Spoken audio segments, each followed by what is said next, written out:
Pedro was a very handsome man, and he was quite the gentleman. He even opened the door for me when we were both parked in front of the burger joint. "That'll be $40 for both cars," said a man in a cheap tuxedo. "The valet, I presume." "Sure," Pedro said, handing the man 2 crumpled $20 bills. The valet smiled and assured us that we would get our money back if we returned with a receipt. I thought it was a bit pricey, but I didn't dwell on it. I was here for a good time, and nothing was going to distract me. "This place makes the best burgers in all of Texas," Pedro said, pulling my chair back for me. I almost swooned. "I love burgers," I responded in a breathy voice. Pedro flashed me a dazzling smile before sitting down across from me. A waiter came and took our orders. While we waited, Pedro and I talked about everything. Our jobs, hobbies, childhood memories. Our conversation flowed so naturally that it felt like the universe itself wanted us to be together. A small, foolish part of me began to wonder if Pedro was the one. When the burgers finally arrived, they looked so good I almost drooled. "Dig in," the waiter said cheerfully, taking a small bow.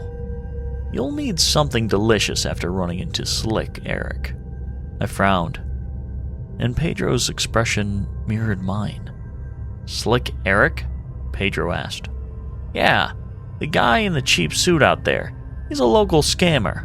I hope you didn't give him too much money." "What?" I exclaimed. "You saw us get scammed by a fake valet and didn't say anything?" "Sorry, ma'am. We call the police every time he comes around, and he always manages to slip away," the waiter replied with a sheepish grin before walking off. I was fuming, but Pedro was oddly calm, as if the entire ordeal didn't bother him. "Let's just enjoy our meal, sweetheart," he said, giving me a smoldering look that made me forget everything. We ate while continuing our light-hearted conversation, though my annoyance lingered in the back of my mind. At one point, Pedro excused himself to step outside. He was gone for about 10 minutes, but returned, apologizing for the wait, with the same disarming smile. Eventually, we finished our meal and decided to call it a day. Pedro walked me to my car, kissed me goodbye, and promised to take me out for dinner next time. I left the parking lot feeling light as air, despite the earlier hiccup. When I got home, I sank into my couch, replaying every moment of our date in my head. My phone buzzed, and I reached for it absent-mindedly. It was a news notification. "Breaking news. Man found dead behind the parking lot of a popular burger joint." I froze, clicking on the headline. A news anchor's voice filled the room. "Authorities are investigating the shooting death of a man found outside the diner earlier today. Witnesses described the victim as a known scammer operating in the area under the alias Slick Eric." The screen shifted to a blurry footage of the parking lot. A body lay on the asphalt, covered in a sheet, but the cheap tuxedo sticking out was unmistakable. My stomach churned. "Police are seeking information on anyone who might have been in the area. A man, a woman, seen leaving the restaurant shortly after the incident, are considered persons of interest." A grainy surveillance image appeared. My blood ran cold. It was Pedro and me walking out of the restaurant. I gripped the couch cushion as the report continued. Shortly after this footage was captured, a man matching the description of the suspect was apprehended in connection to the shooting.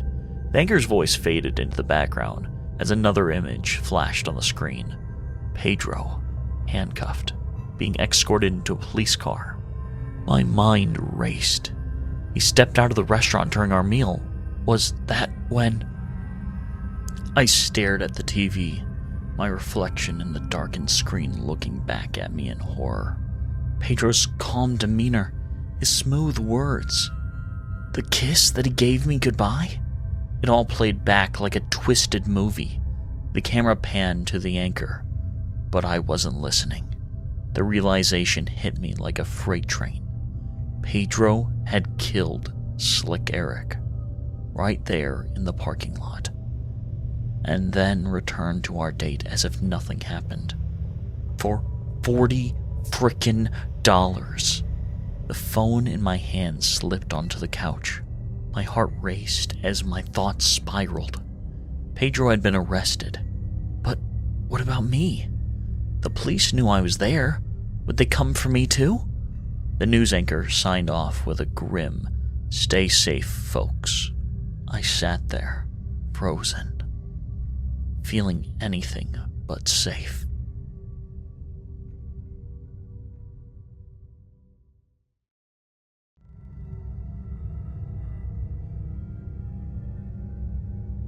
I wasn't planning on stealing a car that night.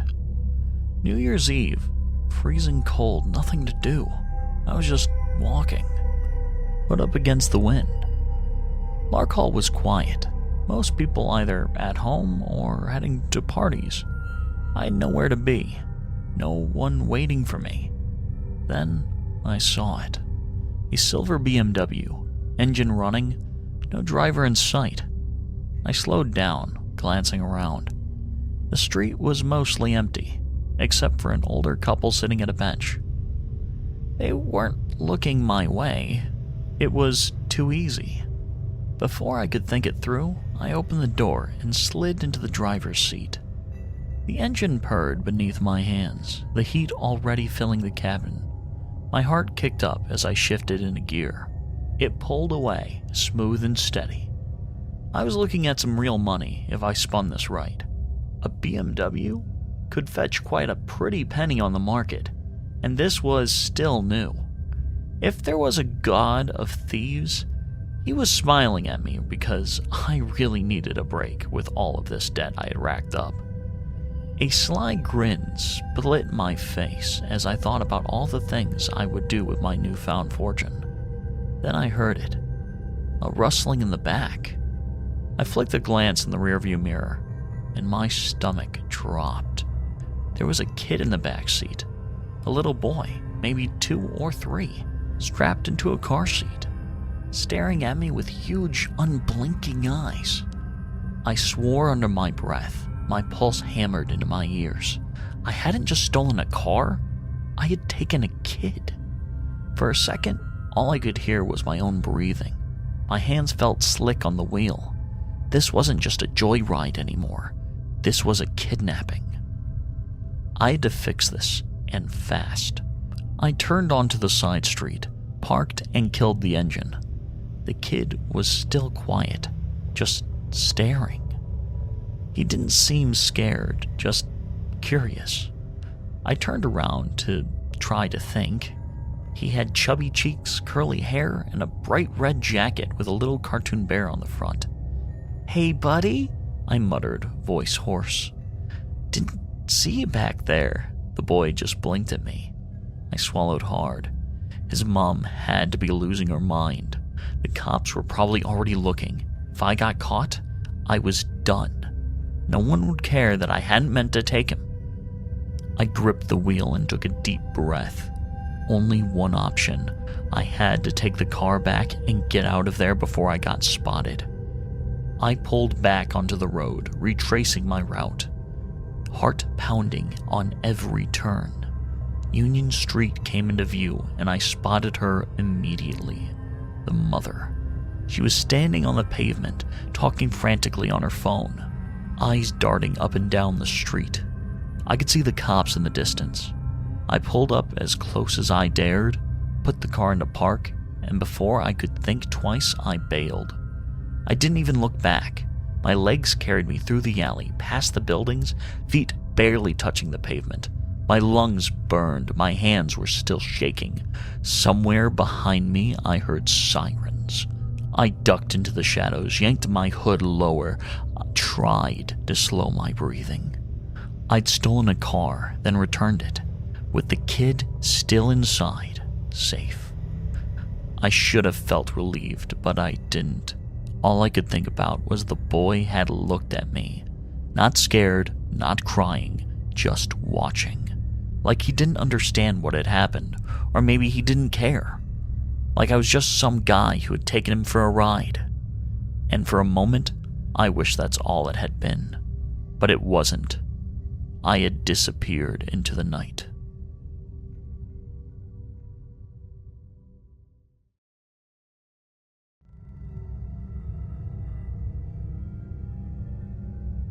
I'd been watching my neighbor, Mr. Grayson, for days now.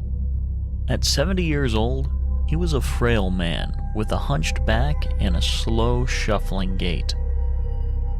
He lived alone in the house across the street, a weathered Victorian with peeling paint and a saggy porch. But it wasn't his house, or even his particular habits, that caught my attention. It was the kids.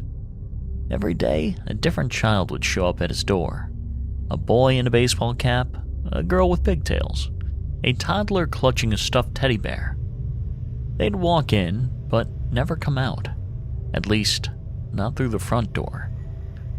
I started sitting by my window, watching, waiting. Nothing. The pattern repeated day after day. It gnawed at me.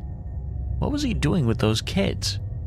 My mind ran wild with possibilities, each one darker than the last. I told myself I was overthinking, but then, last night, something happened that made my blood run cold. It was past midnight when I noticed movement in his lawn. Mr. Grayson was dragging something, a large, heavy bundle wrapped in a tarp. I squinted through the darkness, my heart racing. The shape of the bundle, it looked human. It made my stomach churn. Was it one of the kids? I wanted to call the police, but doubt held me back. What if I was wrong? What if it was nothing? I stayed up all night, staring at his house, unable to shake the image of that bundle. By morning, I'd had enough. I decided I couldn't wait any longer. I grabbed the old revolver from my nightstand, loaded it, and tucked it into the back of my jeans. I wasn't sure what I was walking into, but I wasn't going to let another child vanish. Around noon, I saw him again. This time, it was a boy no older than 8, with curly brown hair and a Spider-Man backpack. Mr. Grayson greeted him with a warm smile and ushered him inside. My hands trembled as I stepped out of my house and crossed the street. The front door was unlocked. I pushed it open, the hinges creaking softly. The house was quiet, the air thick with the smell of mothballs and something coyly sweet. Cotton candy, maybe? "Mr. Grayson?" I called, my voice shaking. No response. The hallway was dimly lit, the wallpaper peeling in spots. Then, I heard it. A faint sound like laughter. Childlike, high-pitched, but off. Too sharp, too forced. The sound was coming from the basement, at the end of the hall. A door stood slightly ajar, a silver light spilling through. I pushed it open and peered down the stairs. They were steep and narrow, the wood groaning under my weight as I descended. The laughter grew louder, mingled with the sounds of plastic rustling. At the bottom, I froze. The room was surreal, like something out of a nightmare. The walls were painted in bright, cheerful colors, but the paint was chipped and faded, giving the space a sickly, decayed feel. The floor was covered in a massive ball pit, a sea of colorful plastic balls. Clown dolls lined the shelves, their painted smiles eerily hollow. Some were missing eyes. Their sockets seemed to follow my every move.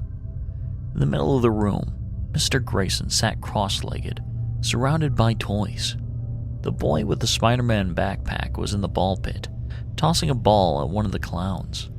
He was laughing, but it didn't reach his eyes. "Oh, hello there," Mr. Grayson said, looking up at me, his voice calm, almost cheerful.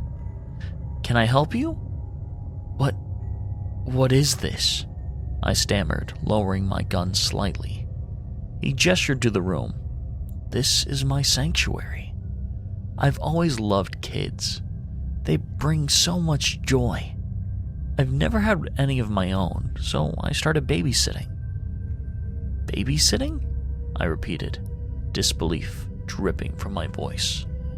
But the kids, I never see them leave. He chuckled softly. Oh, they leave through the back door. It's easier for their parents to pick them up that way. Less traffic on the street. I glanced around uneasy. The boy in the ball pit was sitting still now, his arms wrapped around his knees. His Spider-Man backpack was nowhere in sight. And the bundle I saw last night? I pressed, my voice tight. What was that?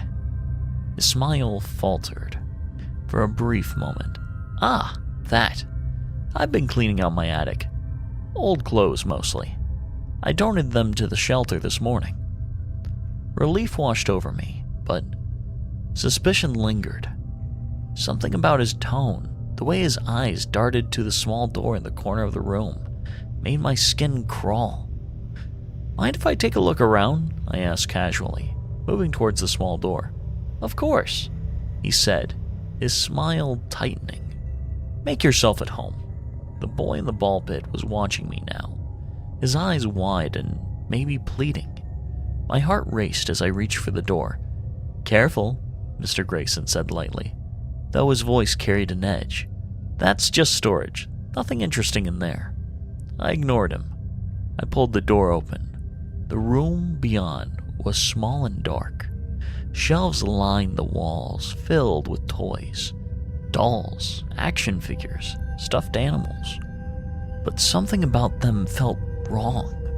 Their eyes seemed too sharp, their smiles too knowing. At the back of the room there was another door, locked with a heavy padlock. What's in there?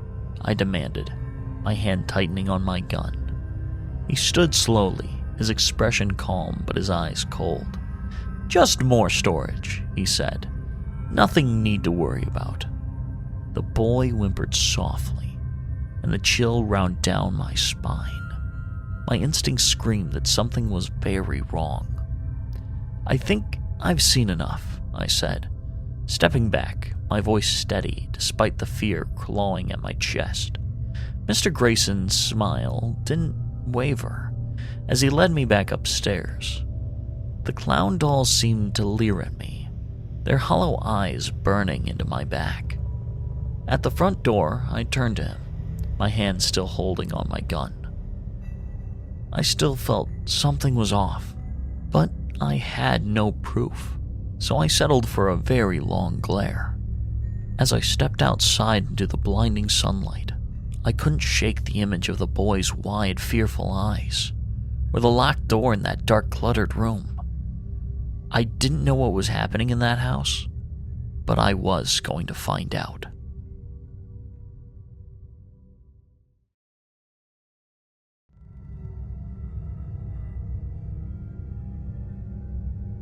I never liked taking the bus at night.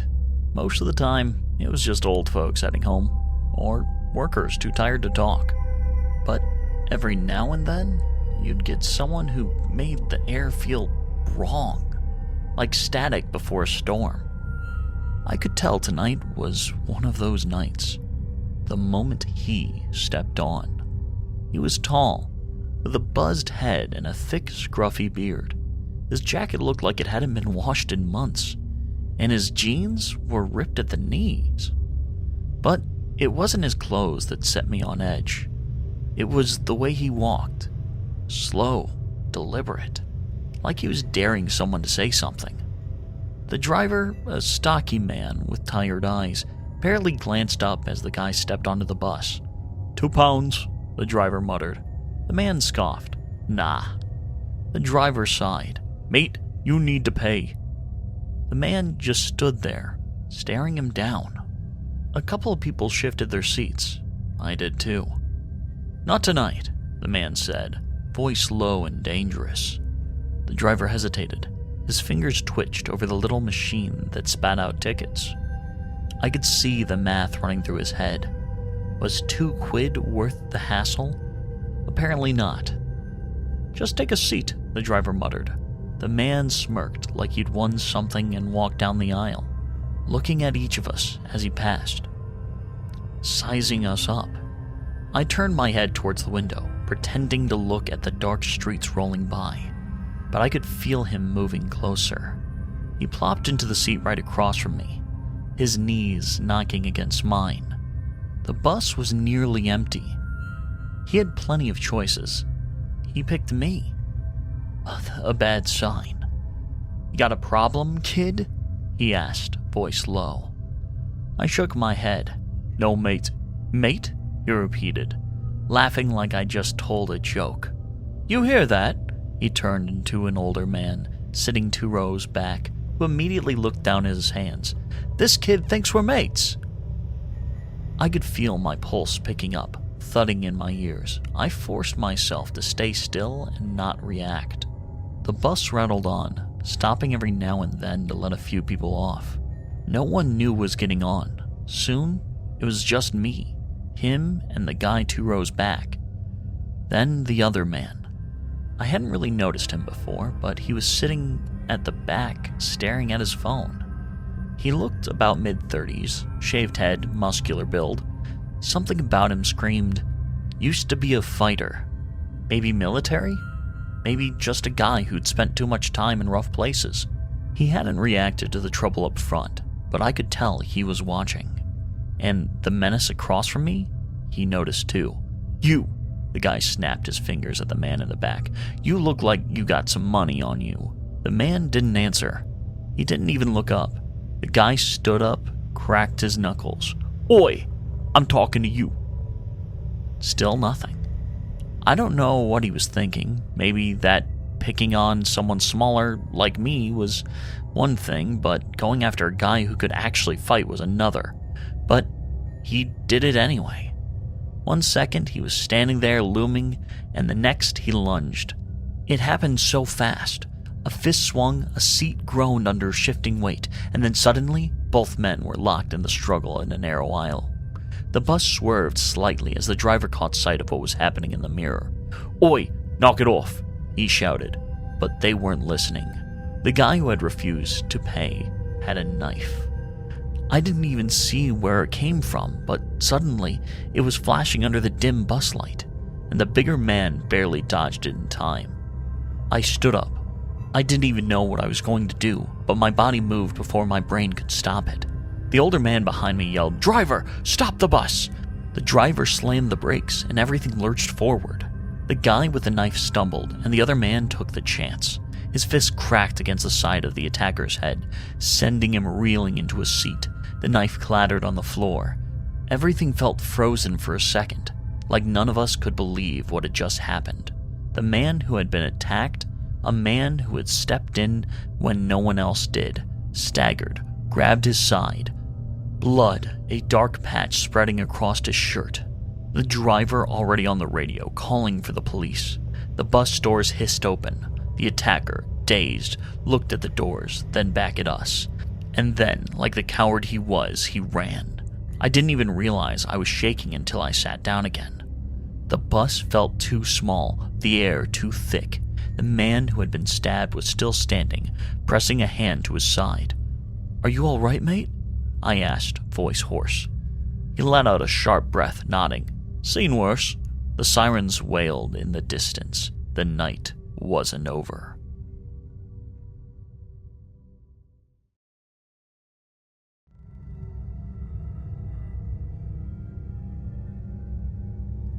I never should have taken the shortcut. It was late. My shift had dragged on, and the idea of cutting through the alley behind the laundromat seemed like the fastest way home. I'd done it before, plenty of times, but tonight, something was different. The alley was darker than usual. The overhead bulb at the back of the laundromat busted. My footsteps echoed against the brick walls as I walked past overflowing dumpsters and abandoned shopping carts. Halfway through, I heard it. A second set of footsteps. I stopped, so did they. I turned my head, scanning the darkness. Nothing but shadows. My pulse quickened, but I kept walking. faster this time. The footsteps followed, closer. I spun around. "Who's there?" Silence. My breath came out in short bursts. I pulled my phone from my pocket, using the screen's glow to light up the alley. Nothing but a few rats scurrying near a dumpster. But I knew I wasn't alone. I turned back and walked faster. The footsteps picked up too. Heavier now, less careful. Someone wanted me to hear them. I broke into a run. The alley wasn't long, but it felt like I'd never reached the end. I could hear them behind me. Closing the distance, my bag bounced against my hip as I pushed forward, my breath ragged. I turned sharply at the exit, almost colliding with a street lamp. The moment I hit the main road, the footsteps stopped. I spun around. The alley was empty. There was nothing scarier than something you can't see. I could feel it out there in the darkness, feel the malevolent energy pulsing in the night like a firebrand. My chest rose and fell. My ears straightened for any sign of movement. Nothing. Just the dull hum of a neon sign from the corner store and the occasional car passing by. I wasn't sticking around. I hurried down the sidewalk, resisting the urge to look over my shoulder every few seconds. My apartment was just 2 blocks away. I'd be safe there. A block from my home, my phone vibrated in my hand. I glanced down. An unknown number? I let it ring. No voicemail. Then another vibration. This time a text message. "You run fast." I stopped dead in my tracks. My fingers tightened around my phone. My stomach turned to ice. The message wasn't from a number I recognized. No name, just those 3 words. I forced myself to move. My apartment was just ahead. I punched in the code at the entrance, shoved the door open, and sprinted up to the stairs. I fumbled my keys, nearly dropping them before finally getting the door unlocked. I slammed it shut behind me, bolting it in one quick motion. My breath was too loud. My hands shook as I locked every window, double-checking the deadbolt. My phone buzzed again. I didn't want to look, but I did. Nice place. The blood drained from my face. I was alone. I had checked, hadn't I? A creak sounded from the hallway. My stomach dropped. I wasn't alone.